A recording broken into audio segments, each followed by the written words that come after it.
Warning. Geesebumps is a comedy podcast based on the works of R.L. Stine. Any similarity to an actual literature podcast is coincidental and unintentional. Talk about a horror story. Nobody loves a good story like Justin's dad. He's a famous writer and story collector. That's how Justin and his sister Marissa ended up in Brovania. Their dad is searching for an ancient manuscript called The Lost Legend. Justin and Marissa want to help, but instead of finding the lost legend, they get lost. And the woods of Brovania are filled with the strangest creatures, like hundreds of squealing mice, silver-colored dogs, and terrifying Vikings from long ago. Oh, is that it? That's Is that it? That's what they... Is there more? Is that it? That's at the end of it? That's it. This book sucks ass.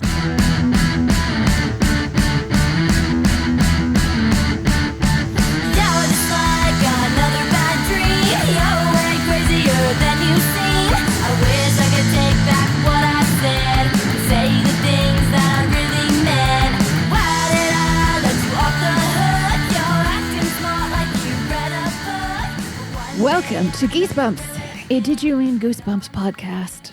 I have a name, Oh, God. and it is... Hang on, I'll get to it. Trixie, Mixie, Pixie, Poofy, Danielle, and I have a PhD. Oh, you never actually saw me die. I'm JoJo and I got a PhD. I'm Jeff, and as time goes on, I don't regret not getting a PhD. Let me tell you, you spend enough time around people who have them, you're just like, really? Dodged a bullet. Really? Yeah. Hey, Jeff. Hey, Jeff. Really? Really? Huh. Danielle was talking to me last night. We've been rewatching Community, which is a fantastic TV show. Very good. One of the funniest TV shows, I would say, in the last 20 years. Amen.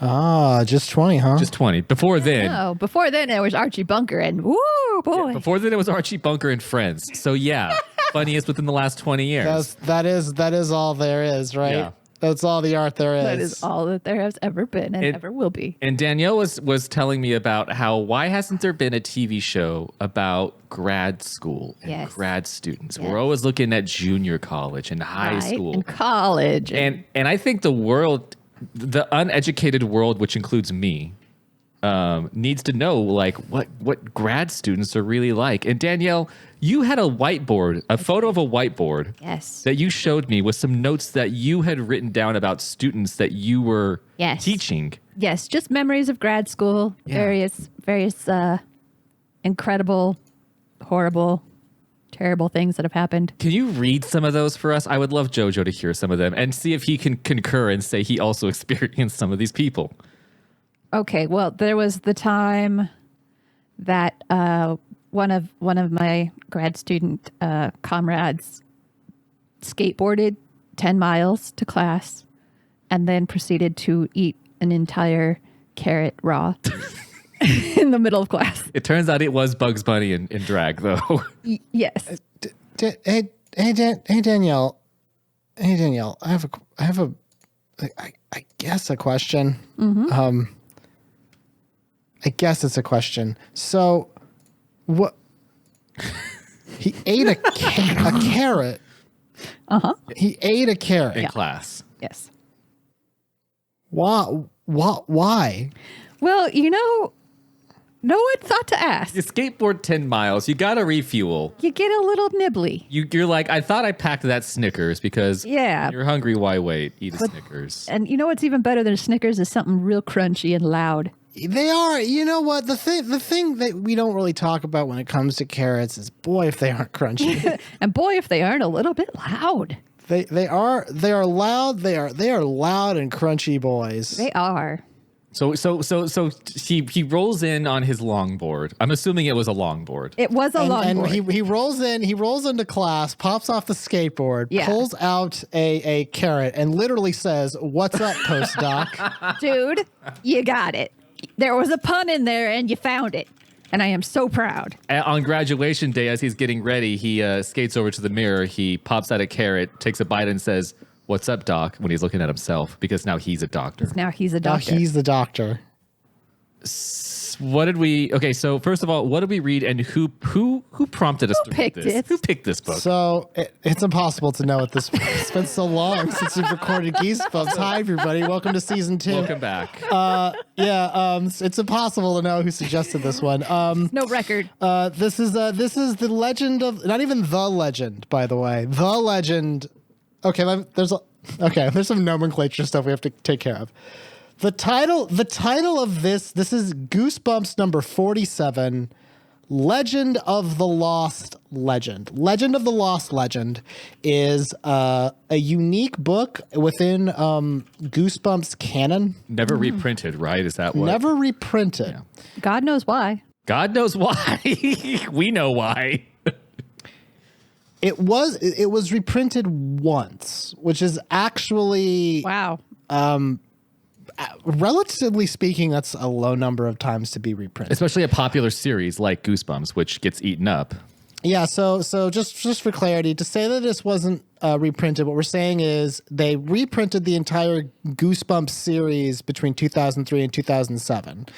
There were a couple of books they didn't reprint. This is one of them, along with Phantom of the Auditorium, I Live in Your Basement, Werewolf Skin, and Monster Blood 4. Which is a shame because Werewolf Skin was actually good. Yeah. However, the book was reprinted in 2017 in the Goosebumps 25th anniversary retro set, which is, just to be clear, like, that means that originally published in 96, so it was 10 years, and it's literally been like 20-something years since Yeah. they reprinted that. Right. And that was because they did a collection. It wasn't like the individual book they were reprinting for its own. Would you say that makes this Legend of the Lost Goosebumps book? Yes. Okay. I would. All right. Now, a couple other things about Legend of the Lost Legend. Thing one, it's okay. The Goosebump book we're holding in our hand is itself a legend. Yes. About another book called The Lost Legend. Yeah. Which is that what it's known as, or is it actually have a title?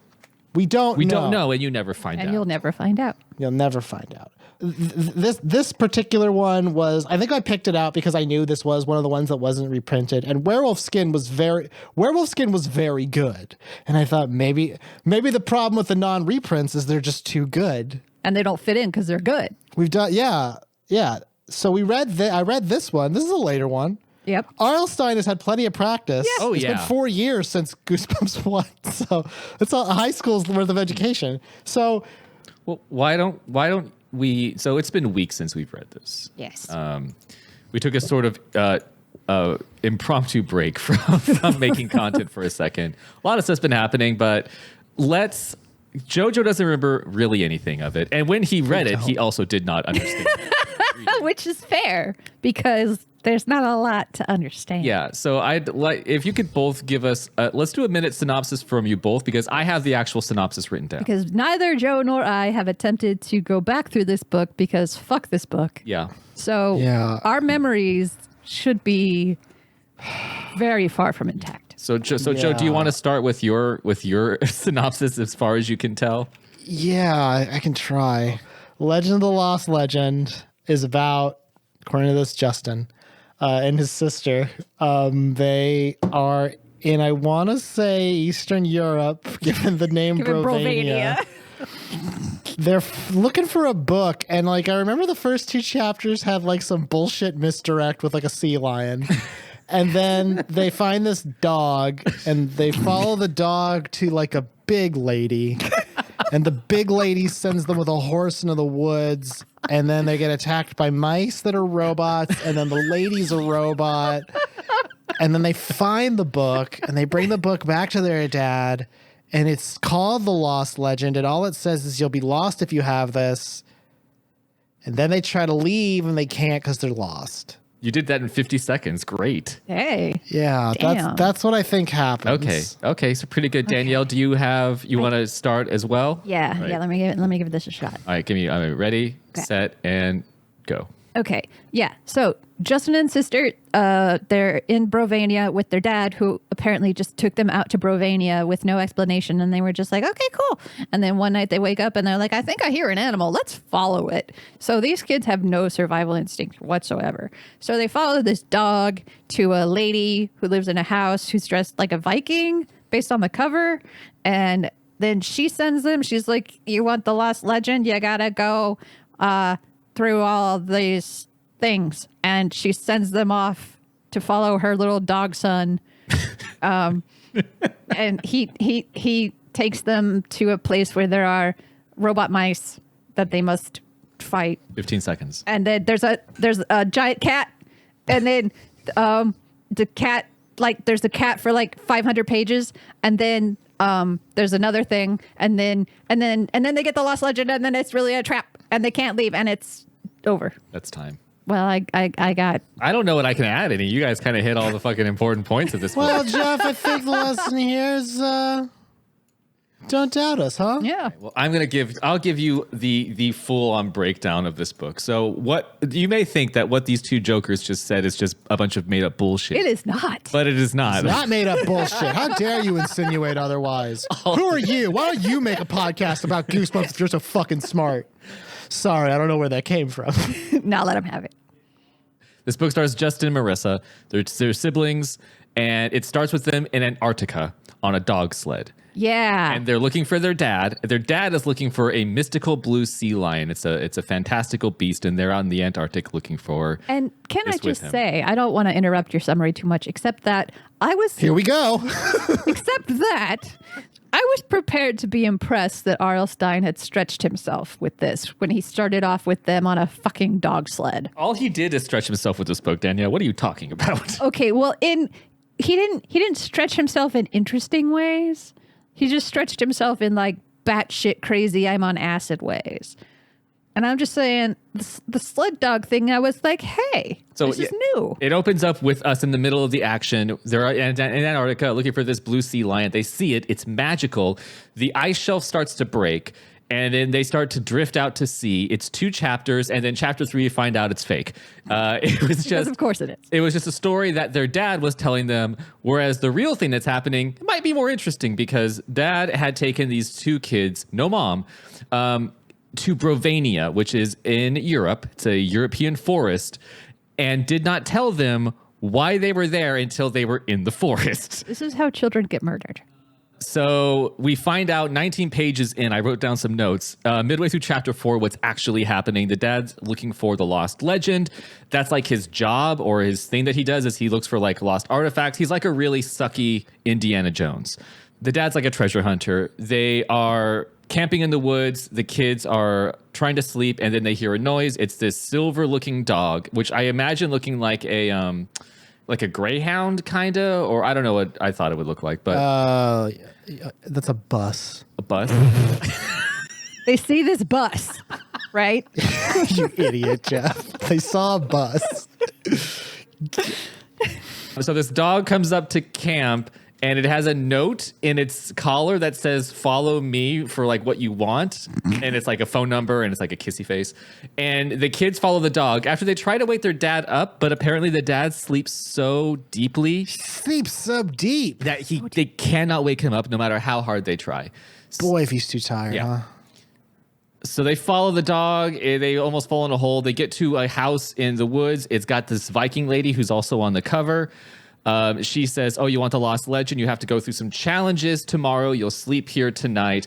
Oh, also, here is my dog boy, Luca. And she has this literal, it looks like Weasel, I assume, from the new Suicide From Squad the movie. description, it sounds exactly like Weasel. from Sounds like Suicide Weasel. Squad. It's a human person naked, covered in fur. Yeah, and I'm imagining with big stupid eyes and like a fucking like Feral dog boy. tongue sticking out and shit. And then she's like, you're going to go with Luca tomorrow. He's going to help you through the challenges. Do not lose Luca. They go into the forest. Well, they wake up and the house is gone. And they go. Well, first they wake up feeling like P. Diddy. Yeah. Yes. they started from the bottom and now they're here. And they go into the forest. They come upon like a grove of white trees, and Luca goes missing. And all of a sudden, there's all these nutshells on the ground, like walnuts on the ground. And they start hearing noise, and they start cracking open, and they start being attacked by mice. Mice are living inside of these fucking walnuts. Mice have just hatched out of walnuts. Mice hatch out of these walnuts. They start attacking the kids. They're crawling all over them. There's like hundreds of them, and the kids find out that these mice are robots. They turn them off. They save some. They put them in their backpack. They run away. They go to the next area. They fall in some water. They get stuck, and then they hear a big booming noise, and out of the forest comes sphinx-sized cats. 2 enormous cats, like house-sized cats, Clifford cats. House cats. House cats come and start playing with the kids like they're going to eat them. One of them almost does eat a kid, and then they use the robot mice to get away. So they escape the cats. They find the house again. They discover that the Viking lady is actually a wind-up doll. With a big wind-up thing sticking out her back that they didn't notice. And that Luca, the dog boy, is like, he lives in the forest, and he makes people go through these challenges because his family takes care of all of these relics and treasures, and they have to pass a challenge to get what they want. He gives the kid the treasure that they want. They get back to their dad, because this all really happened. You think it's going to be a dream for the most part. Yeah, no, because after that first fake out, you're like, okay, so this is all bullshit. It's all, but joke's on you. Joke's on you, it's Right. not. They find their dad. They open it up. They find out that the guy, Luca, gave them the wrong treasure. It's an egg. They go back. They give him the egg. He tells They're them like, what the fuck is this? he tells them to go to a certain location. They find like a tribe of like shitty looking people and they in the were woods. shitty-looking. And they're like, hey, we want the lost legend. They're just like, sure. And they give it to them. And then the people just leave. They open up the chest. They read the top line of the lost legend, which is those who have the lost legend are lost themselves. And the book ends with them just reading that and being like, oh, we don't know where we're at now. We're lost. Period. Yep. The end. End of book. That's it. That was, if you can decipher a plot, that was it. This book made this is one of the most like, this is one of the worst books I probably ever read. I can Was agree pretty with that. bad, wasn't it? Curse across the board, and not even like, it just makes no sense. This book makes no sense. And even if there's no plot for it to make sense. Yeah. Like there's just a series of unhinged events Yeah. that seem to bear very little relation to each other. There's literally a part where there are 2 enormous two-story house-sized cats. And that part goes on for like 10 chapters. That's like 10 chapters. It's a lot of chapters. It's more chapters than you're thinking, let me tell you. Yeah. Everything that happens because so little happens. The only challenges they go through are the mice and the cats. That's it. Yep. That's chapter, and that doesn't happen until chapter 20. Yeah. So what happens Imagine before that. chapter 20? Nothing. Nothing. Absolutely jack shit nothing. This book was bad. This book has made me madder at R.L. Stine than I thought possible. I am no longer sorry about being mad at R.L. Stine. Yeah. I will come at this motherfucker to his face now. This is I don't give a shit. inexcusable. Inexcusable. This is bullshit of the highest bad- order. How dare He you? did a bad job. He did a bad is what I'm job. trying to He say has here. wronged He did a us. really bad job. Yeah. So, counterpoint. Yeah. This book is amazing. This book is really good. Maybe our problem is we're approaching this book too rigidly. Maybe it's a story about stories, and therefore it can't. Maybe we can. Maybe the way we're criticizing it is the point.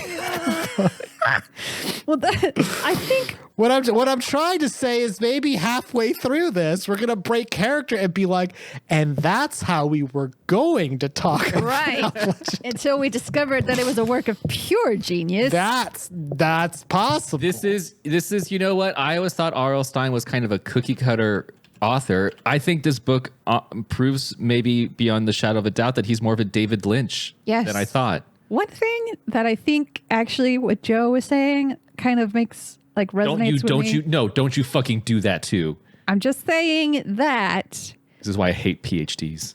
this is like supreme postmodern irony, right? to have. It is. Oh boy, it's like Right? that, isn't it? Right? Jeff? Yes. Now hold on here. Yes. Terrible. You have a story that in its very existence exemplifies all of the ways in which a story is not a story. You see what I'm saying? That's Jeff. Wow. Did you hear that? It's pretty good. This book is bad, but it's bad because it's good. So smart. Have you thought maybe that climate change is good? Yeah. Have you thought that maybe climate change is really a genius in disguise? Maybe the reason why you don't like climate change, Jeff, is because when you look at climate change, it reminds you of you. You ever think of that? Shit. Reminds You you ever of think of that, Jeff? It leaves me with a sense of unease, much like this book, and I'm just not brave enough to confront those feelings. It is hard. I will That's tell you. right. Postmodern stuff is fucking scary. It's like finding proof of God in reading this book because now my whole life view has changed. Yeah, and you've seen the face of God, and it's fucking scarred you for life. You can't go back from that. You can't unknow what this book tells you. No, you cannot. And now everything else that I consume is fucking garbage. Right now, It is trash, isn't it? God, all these things that I used to like that had like a plot and like I don't know the very basic fundamentals of storytelling. Now all I see are the strings, and all I see is just the set dressing. Now all I see is just fucking bullshit, affectation, and bullshittery. When really we should be embracing the chaos. Yes, chaos. Yes. R.L. Stine, much like the Joker, is an agent of chaos. Yes, he is the embodiment of chaos. This book is his Joker. This is his dance This on the is- steps. Oh man, Jeff, it's his Joker. It is, right? Wowzer, Jeff! I can't believe it. You've cracked it, Jeff. You've cracked the code. One of the things that I said like a while ago, one of the things that happens like when you've studied fucking English and taken English classes for so long, the very fundamentals of storytelling like are kind of just like taken as given at a certain level. And you don't have to like fixate on, analyzing story structure or how you give a character dimension. Like those things, you cover those early on and then you move on. But this book forces you to go back to those very basics to explain why it is horrible, and I resent the fuck out of it. Yeah, that is what happens, isn't it? Huh?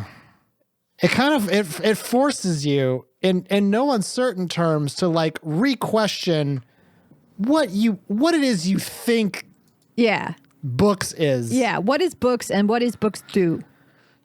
Make me mad. Yeah. Make you mad is the answer. Yeah.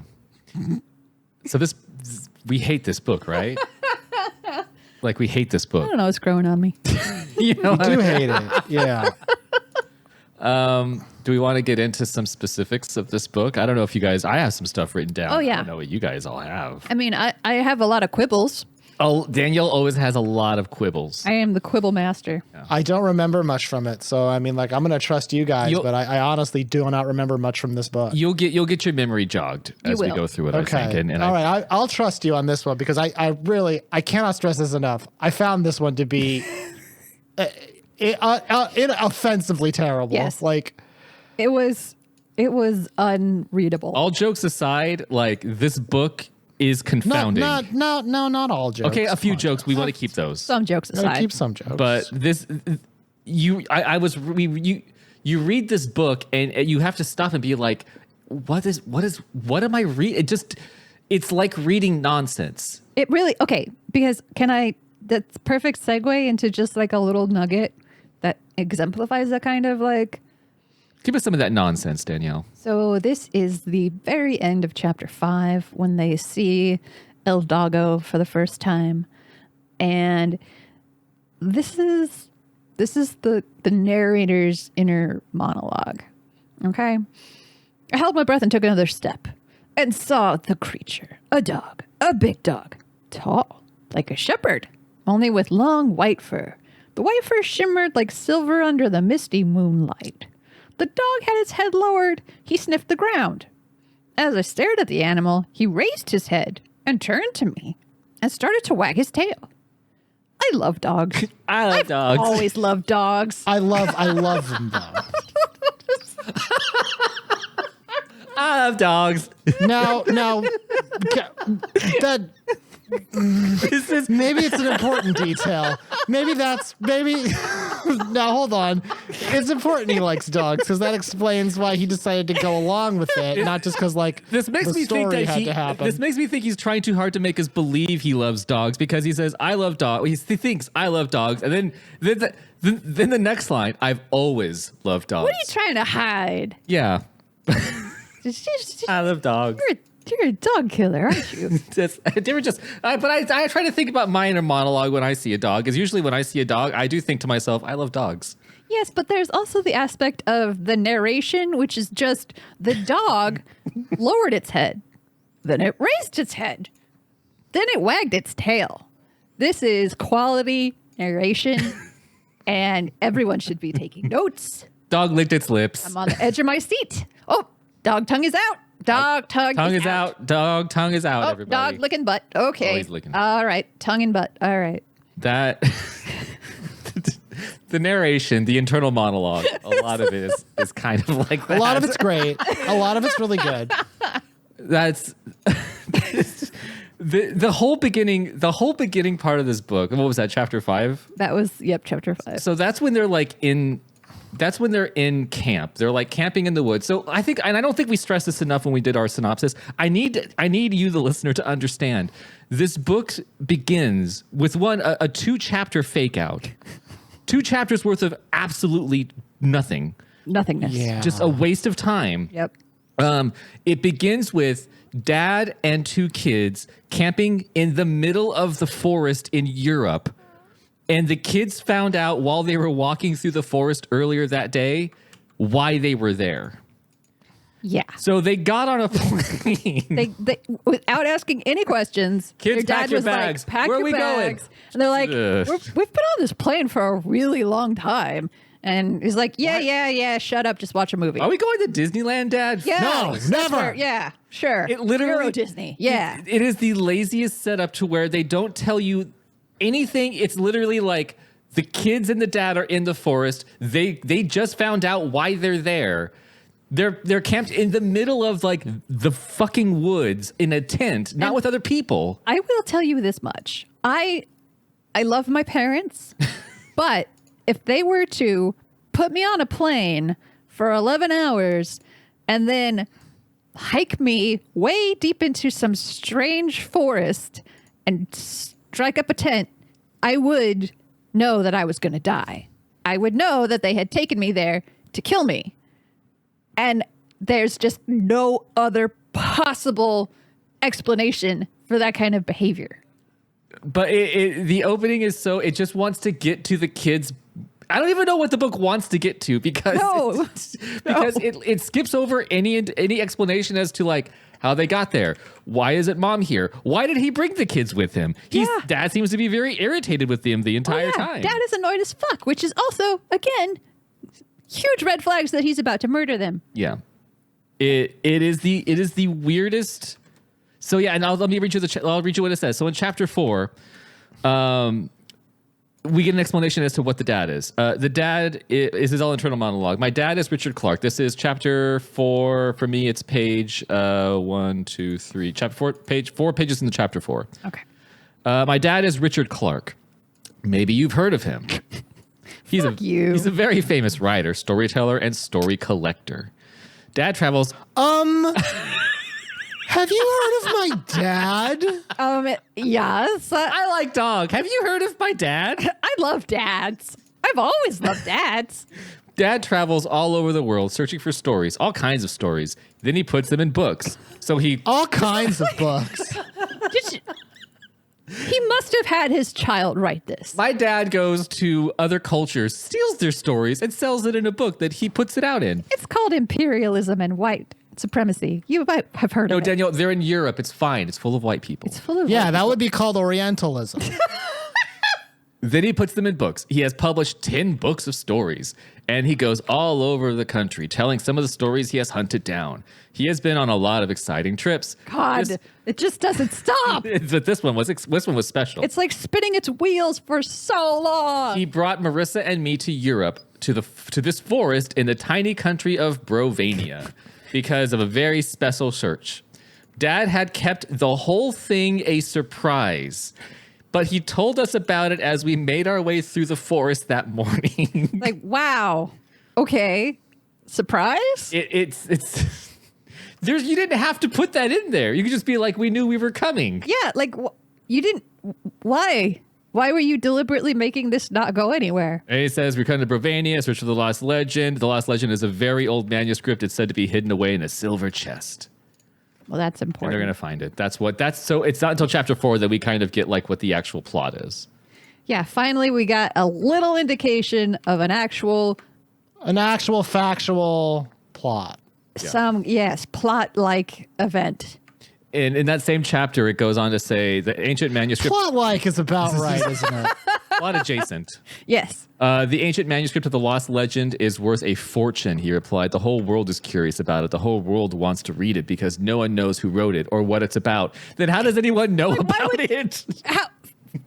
How do you know about it in that case? And B, how do you want to read it if you don't know what it's about or who wrote it? Like, how would anyone have heard of it? Yeah, that's like it's.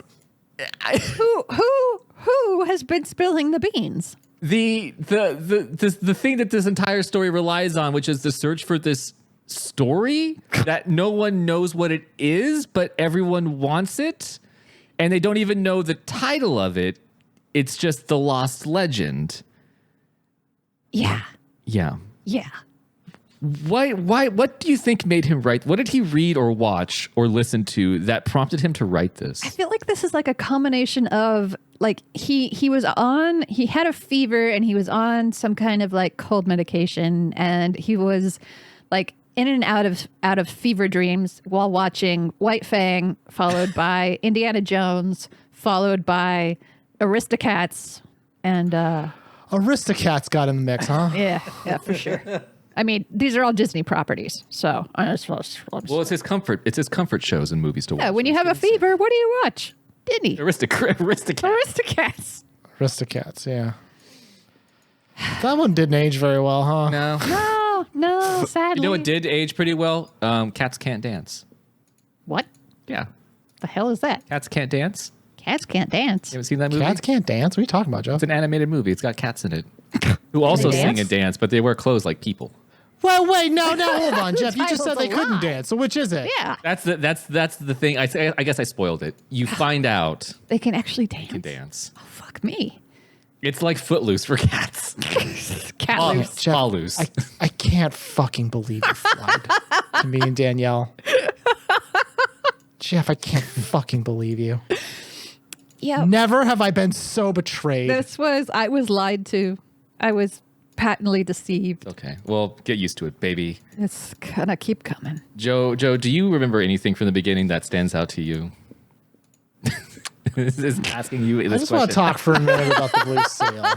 Yeah, you want to talk about the very opening a little bit? Yeah. Okay, give me a second. Let me find it. I just want to talk a little bit about the blue seal.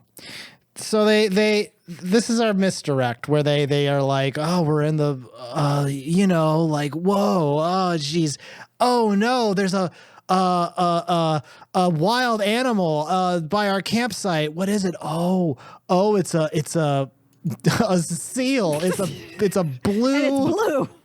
seal, and they follow it, right? And then we get this, right? So it's like this is where he gets page 7. Oh, wow, Marissa gasped. She saw it, too. It's important. In the center of the small lake, they both saw a creature sitting on a large chunk of ice. It had its head lowered, staring back at them. A sea lion. A blue sea lion. It's the one Dad is looking for, Justin cried. He stepped up beside his sister. They both stared in amazement at the magical creature. The only blue sea lion in the world, Marissa murmured. A creature from a myth. No one even believes it's real. He had brought us all the way from Antarctica to search for this creature. And so they're looking at it. It's a sea lion that's blue. Why is it blue? Who cares?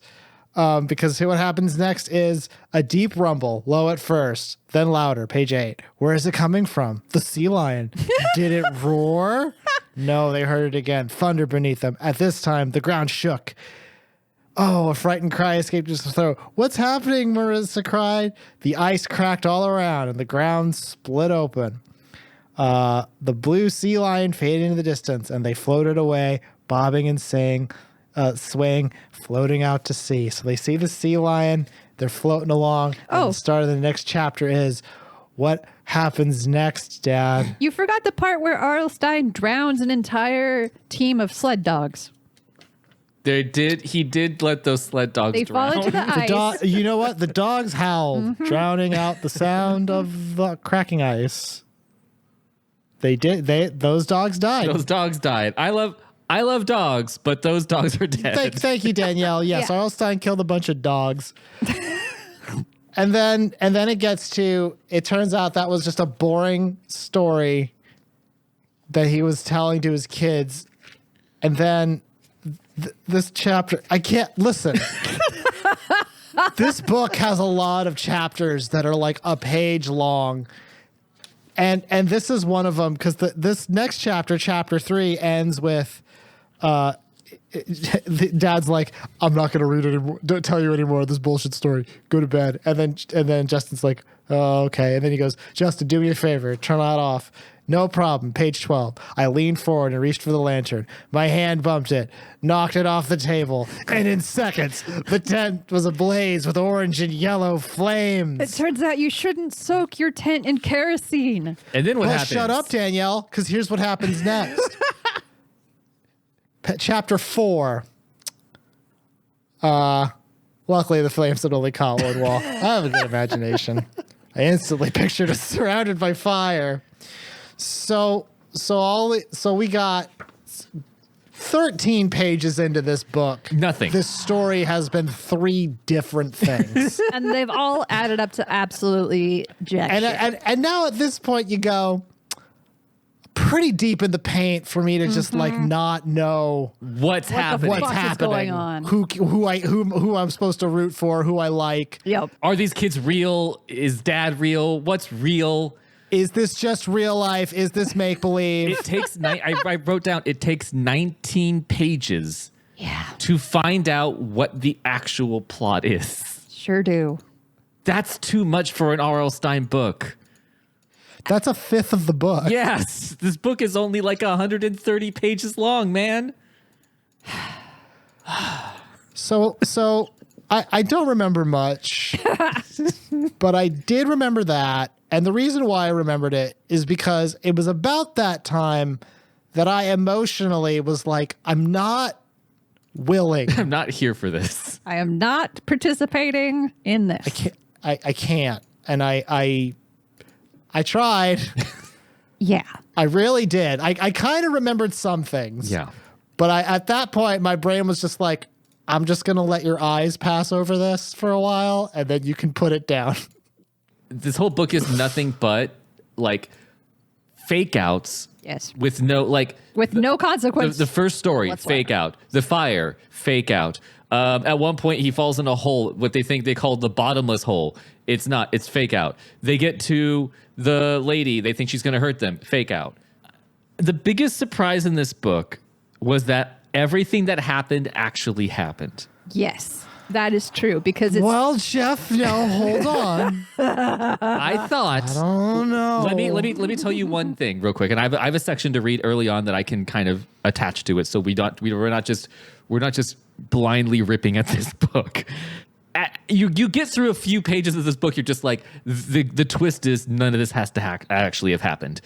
Everything happening is too ridiculous. and everything is a fake out, so nothing happens. So it can't be real because literally nothing just happened. And you're like, so what's it going to be at the end?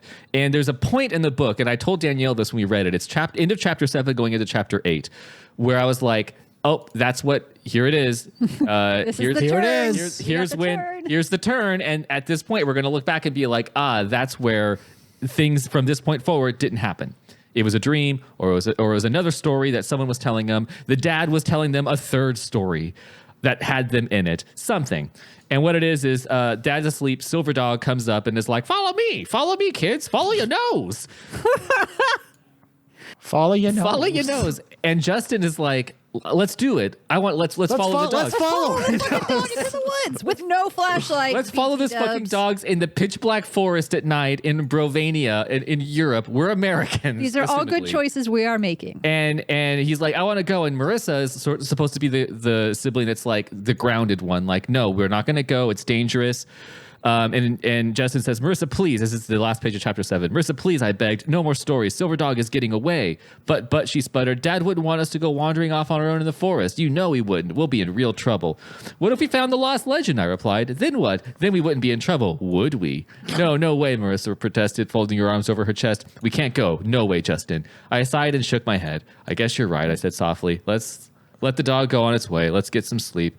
I put my hand on her shoulder and led her back to the tent, right? So I was like, okay. And you're like, okay, so this dumb fuckery is done now. And then first sentence in chapter 8. Are you crazy, Marissa cried. She spun away from me. We can't let the dog get away. It may lead us right to the... We can't let the... Okay, Jeff, now I'm back in it. We can't let the dog get away. We have to... He's going to lead us to the lost legend. Like what? Marissa? Turns on a fucking dime. Goddamn. Fucking two-faced Marissa. At that point, I was like... Oh, it's gonna be like that. From that point forward, nothing is happening. This is all fake. Yeah, you would think that such a dramatic and obviously like out of character shift would be handled with a little bit more eloquence. You'd think that there would be a point. But in my head, I was like, so they did go back to the tent, and everything after that's being told is like them making it up or Which is whatever. A very plausible plot choice. That's hey, this plot is very valid. This is an extremely valid plot. Yeah, that, and it doesn't. Everything that happens in the book is a thing that happens in the book. It all happens in the world of the book, is that these kids experience all this stuff. I would love it. That was a weird sentence, Jeff. Yeah, I don't know. I'll have to go back. Everything that happens in this book happens in the book. No. Keep it in. I just want you to know that what you just said, that everything that happens in this book happens in this book. That's what's so postmodern about it, man. Yeah, it makes you question. You can't even the world talk of the about book. it. Yeah, can't even talk. God damn it, you're right. Yeah. I would Yeah. I would love it because this book is so splintered. It's hard to like find one thing. I would love it if somebody could read the description of Luca. Oh my God, yes. What page is that on? We got to find it. I think it's chapter 14, I believe. 14. Oh, Jesus okay, Christ, it takes forever to get anywhere. Okay, so end of chapter 13, going into chapter 14, the Yes. kids find themselves with Viking lady. Yes. And Whose name is, what's her name? Ivana. Ivana. God Sex damn. name. Ivana Sexual. At the end, and they're with her, and they're like, she's like, have some soup. We're going tomorrow. You do challenge. I'm sorry, guys. I'm sorry. I just want you to know I accidentally turned the page and saw the phrase "large nuts" in its front paws. Sorry. What did I say? Called it. So into chapter 13, like the last page of chapter 13 is where we get the first inkling of Luca, and then it goes to chapter 14 with the actual description. And Yes. Danielle, do you want to read that? I will do that. So this is the end of chapter 13. And this is after, by the way, another fake out when Ivana's like, the soup is poison that you're eating, you dumb fuckers. And then she's like, ha ha ha ha. No, it's not. It's fine. That's a joke. It's a joke. It was hilarious. In my country, In where my you country, are. this is joke. Where you are right now. Where you are is joke land. is practically joke. Is all joke here. In Brovania, all we do is lie and joke. Lie and joke is the same thing to us. In Brovania, joke make you. My joke. It's fair to say. My joke. So, and then a wild creature covered in black fur scrabbled into the room on all fours. Scrabble. Scrabble, that's what it says. It says scrabbled, like it was playing the game. Snarling, it cast its bulging black eyes around the room. Then it snapped its jagged teeth, and with a hoarse growl, Nay. God, we're fucking hack. This is what we've been reduced to by this book. Jesus Christ. Leaped to attack me. I uttered a scream and tried to dodge out of the way. My chair fell, and I fell with it. Both go down together. We both go down together. Zabba dabba doo wah. Bullet with butterfly wings or something. The chair clattered noisily onto the floorboards. I landed on my side. I tried to roll away, but the snarling creature sank its teeth into my leg. Ow! I shrieked. Over my cry, I heard Ivana's booming shouts. Down, Luca! Get down! Off, Luca! Get off! The wild creature gurgled. It let go of my leg.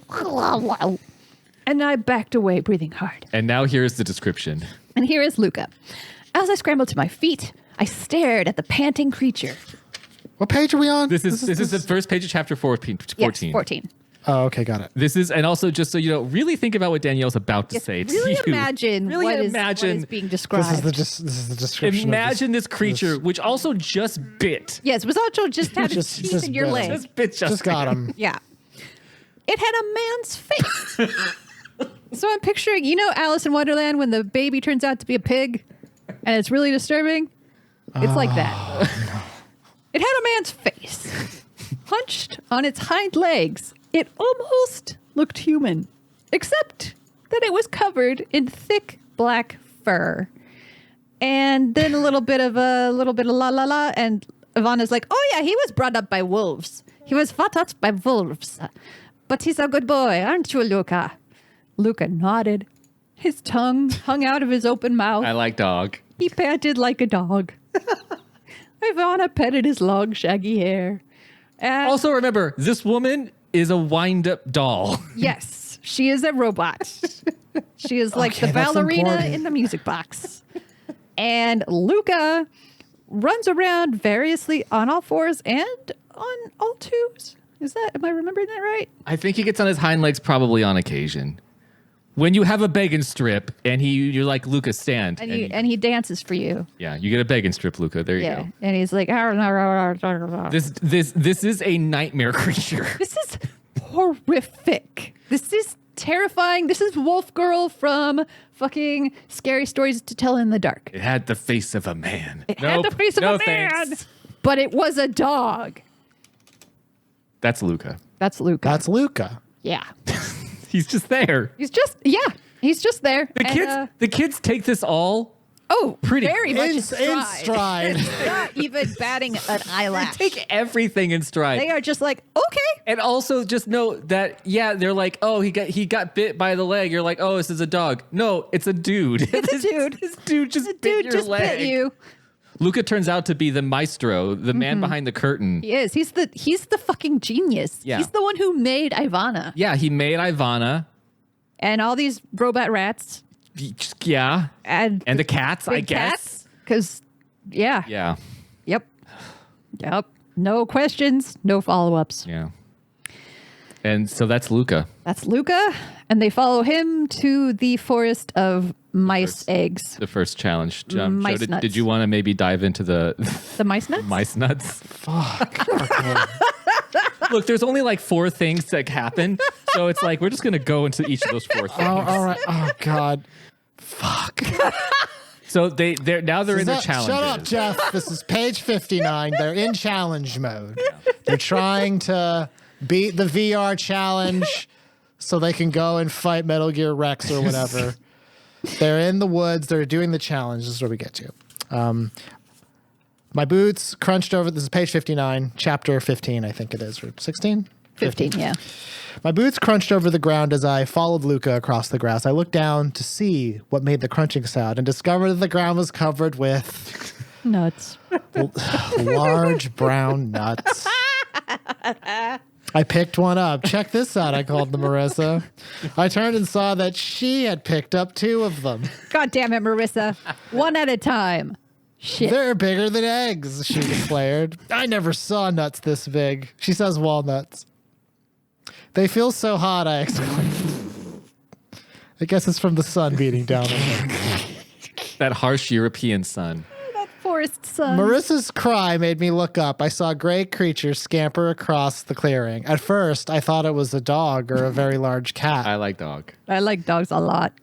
Then I realized it was a squirrel and carried one of the large nuts in its front paws. And it hopped quickly towards the trees, its bushy gray tail floating behind it like a pennant. I turned and Sluka let out a hoarse cry. Nay. There it is. I saw him stand up straight. I saw his eyes go wild with excitement. And he let out another cry, leaned forward, and started to chase after the squirrel. No, Luca. Bad Luca. He's chasing after it like a toddler. He's chasing after a squirrel. Yes, while as going if- like, This is all, again, remember, grown-ass man understands power dynamics. This is a power move that he's doing. Let's see. They follow him a while. They trying to get lost. Chapter 17, I think is when Chapter. it Oh, comes this out. is this still 17? Yeah. Everything takes 5 chapters to happen. But every chapter is 40 words, so it pares down. The earth is cracking open. That was my first thought. I pictured the ground splitting apart. Page 66. A dark hole opening up, and Marissa and me falling down into it. The pit with no bottom. Nice. yeah. I gazed down. The ground hadn't split open. Oh, an in-chapter fake out. At least I didn't break the chapter man, there. you got me. What's happening? Marissa cried, still holding on to me. That sound. The cracking grew louder, rising up from the ground. Now it sounded as if all the trees were cracking apart. The grass swayed and bent. Now remember, Goosebumps, in theory, is a horror series. This is horror. Mm-hmm. The grass swayed and bent. It's the nuts. How many times have we said that? I covered my ears against the sound and stared at the nuts, cracking open, splitting apart. Gross.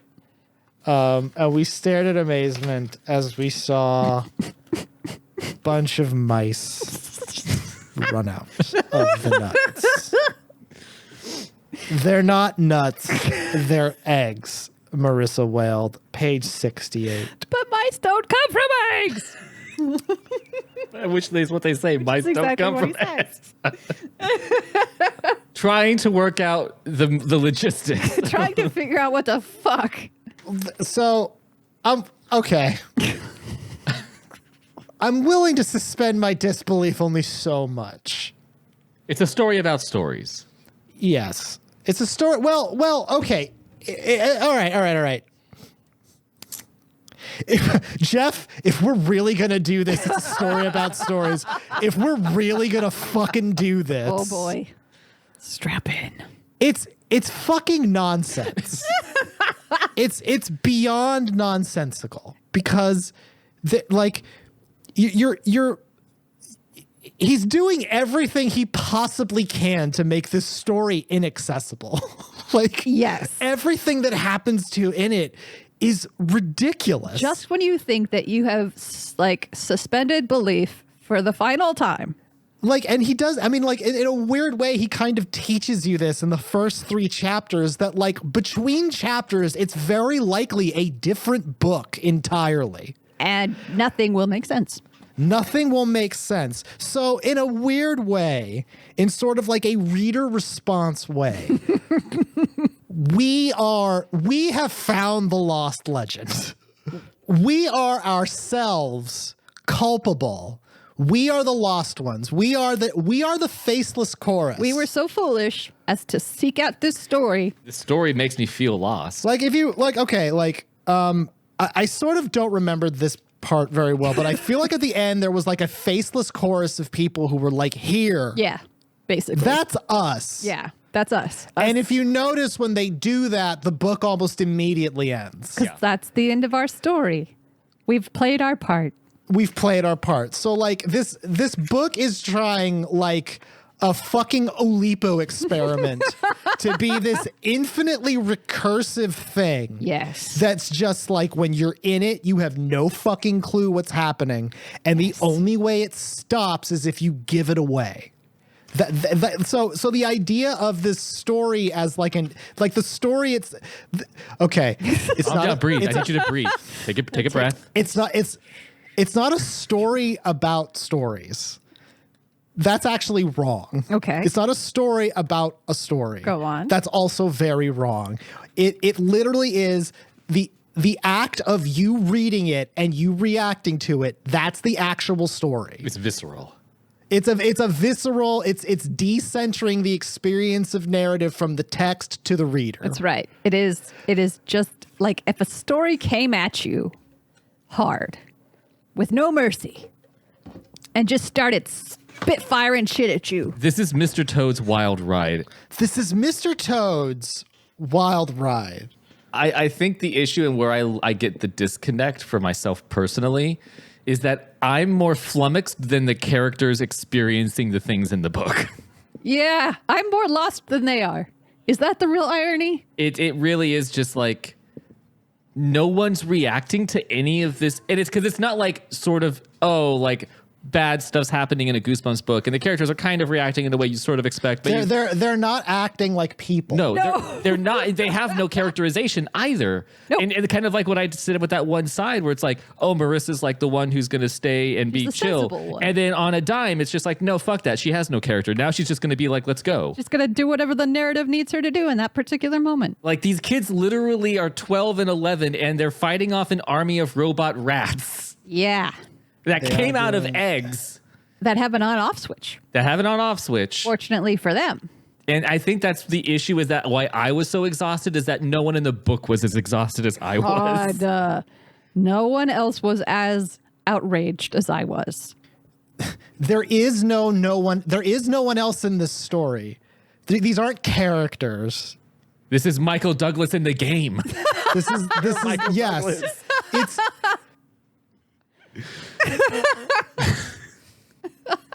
I've never heard you so like stammering before trying to explain something. because well this is why.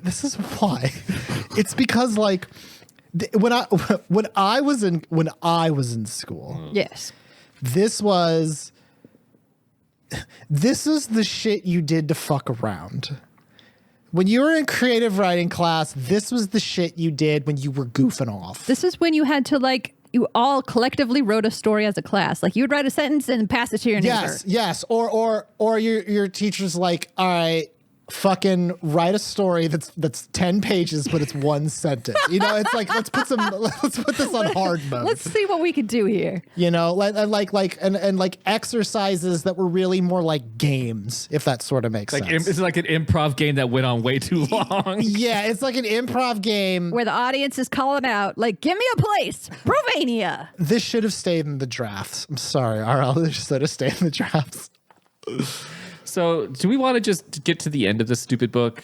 Yes, for God's sake. I don't know what else we have else to talk about. There's like... I've given this so much more than it deserves. Yeah. Let's go to the Luca reveal because that...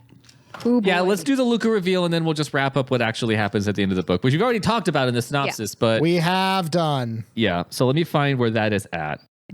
What kind of voice are you going to give Luca? He's going to... You'll see. After all this, the cats, the bats... The rats. The rats.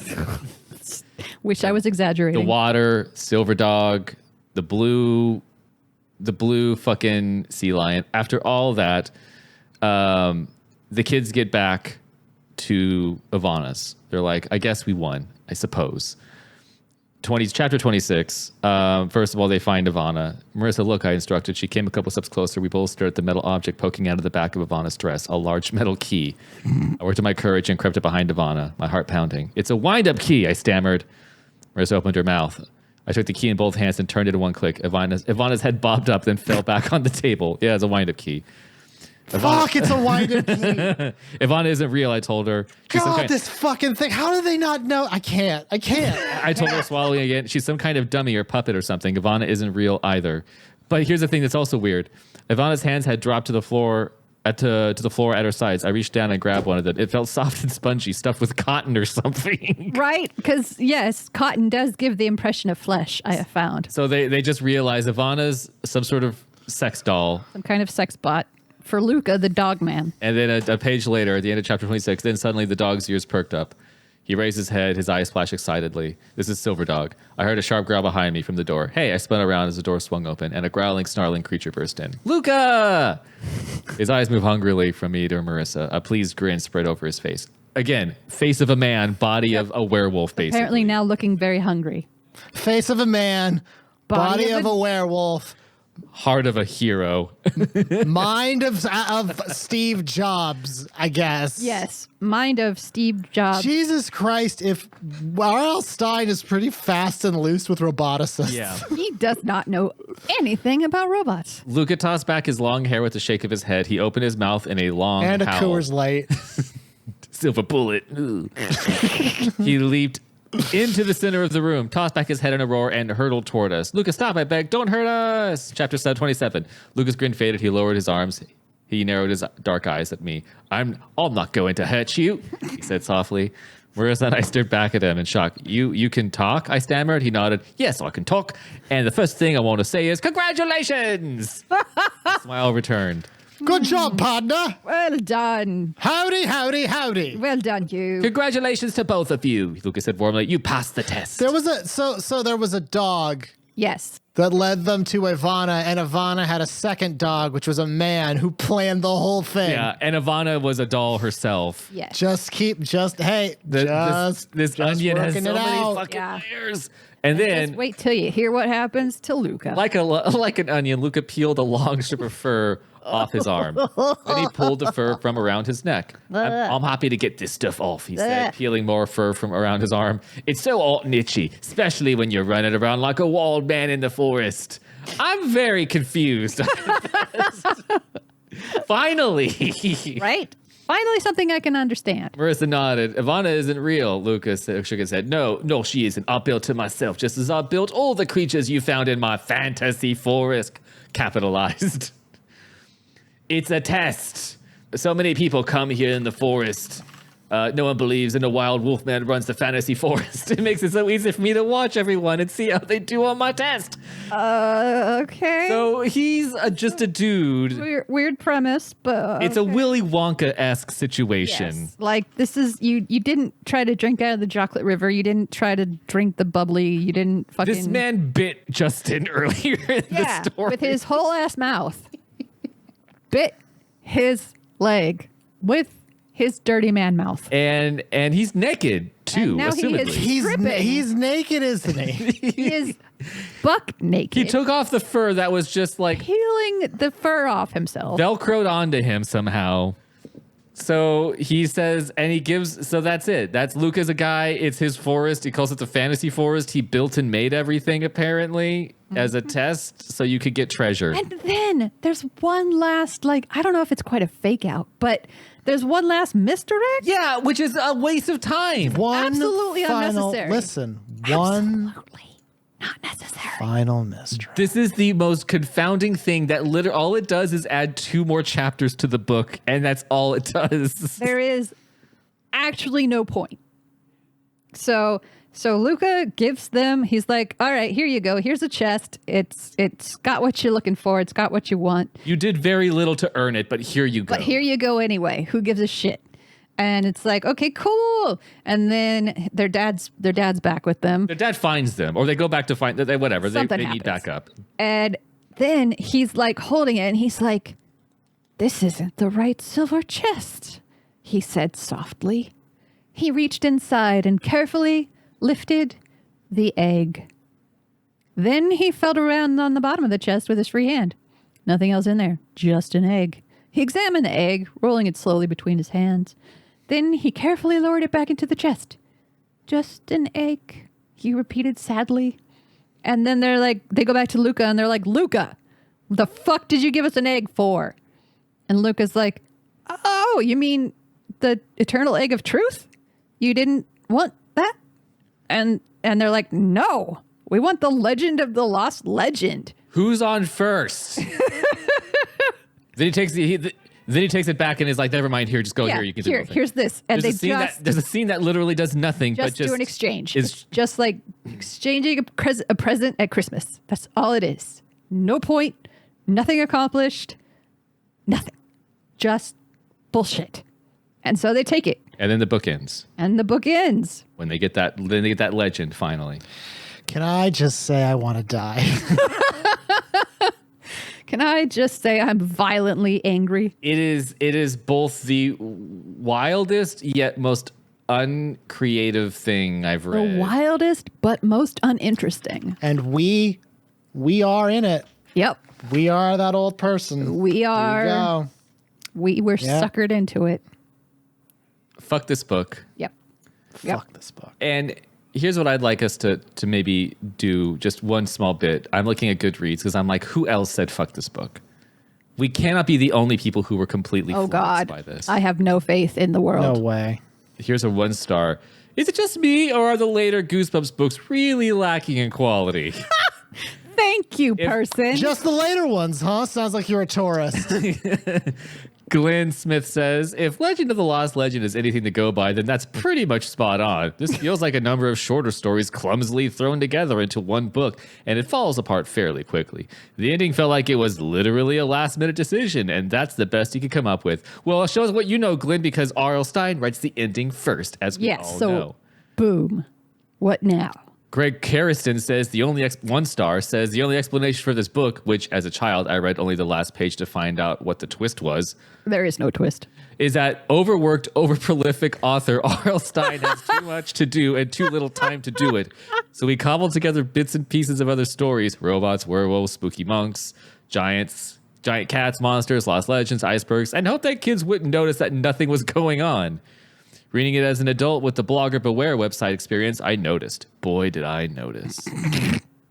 Okay, well, Paul on Amazon gives it 5 stars and says perfect. He says, there is only one word to describe this book, and that is perfect. Whatever part of the book you think of is perfect. The binding, the cover, and all the pages are perfect. I can't tell if Paul is being funny. Well, I'm looking at the customer reviews. Out of 51 global ratings, Yeah, it's got- 76% are 5 stars. And it's a fucking teacher's pick. Mm-hmm. How dare you? because Danielle, this is art. All right. Let's be done. Let's be done. Geesebumps is just one piece of comedy content from the Mom Hat comedy crew. You can check out all the fun stuff we do at mom-hat.com. That's mom-hat.com. We have missed you very much. If you listen to this, thank you very much for not having given up on us in the month that we've been missing. We appreciate you. We're sorry that this is what you get after we've been gone for a while. We're sorry. We're sorry. We're sorry. We're sorry. Thank you to the band Dog Party for the theme song Badgering off the album Hit and Run. It's a wonderful song by a wonderful band. I haven't said that in a while. No. You can check it out at dogpartylive.com and dogparty.bandcamp.com. The next episode of Geesebumps. Oh, it's Spooptober. It's Spooktober. October! We got to do an extra one this month, right? Sure. We could try to. Let's see if we can get through 2. Okay. The next book that's going to come out, what day is this coming out, Jeff? This will come out Wednesday this week. Okay, so the next one's going to come out on the 20th. I don't know what we're going to read for then. Well, we do have a reader request for Vampire Breath. Vampire. That's what it is, reading Vampire Breath. And then maybe on Halloween's night, we'll release another one. Yeah. If we can get around to it. Yeah. I think on top of that, Danielle has something to say. So yeah, we have a really big fat white cat named Cowboy, and he got bit on the butt, and he got a big old sore that the vet said was the worst that he'd seen all year, and he took a video of it and offered several times to show it to us. He got staples in his butt to close it together, like close it up, you know. Jeff, you have to edit so much of this. I don't see why any of this has to be edited. Listeners cannot hear this. Jojo, you be quiet. Danielle, you keep going. So please leave us a 5-star rating. We would very much appreciate it. It helps us find new listeners because God knows there are a lot of podcasts out there, and anything that can help you keep your head a little bit above the water is good and great, and you can help us. Yeah. So we're here. And also, just so you know, looking at our stats is even though we haven't released episodes consistently, we've still got people who do come in and watch episodes, listen to episodes every single day. Bless you. Yeah. Bless Bless you you. all. Bless you all. Gosh darn us, everyone. Fucking shit, everyone. All right, Danielle, do you want to read us that final passage? Yep. Let's get this shit out of the way. Chore. It's just This is like what God did to Job. Testing him. okay. They've opened the chest. They've pulled out a document. Dad, what does it say on the top page? I asked, struggling to make out the words. Let's see, Dad replied. He raised the manuscript close to his face, squinted hard at the tiny words, and then read them out loud. Whoever owns the lost legend will be lost forever. Legend. Legend. Huh? What's that mean? I cried. Dad shrugged. Doesn't really mean anything. It's just part of the legend. Are you sure? Marissa demanded in a trembling voice. Also, this is all in English. This has not been translated. Dad stared down at the manuscript. Lost forever, he murmured. Whoever owns the lost legend will be lost forever. Then he raised his eyes to the trees that surrounded us. Hey, where are we? All three of us gazed around at the strange, dark trees. We had wandered away from the stone clearing. Now, nothing looked familiar. Where are we? Dad repeated. We're lost, I whispered. End. Fiend. Fiend. Bullshit. Bullshit accomplished. Unfurl the banner. My name is JoJo. I have a PhD. My name is Danielle. I have a PhD. My name is Jeff, and I like dog. This has been Geesebumps, the Did You Mean Goosebumps podcast. And until next time, stay out of the basement. Just like somebody I used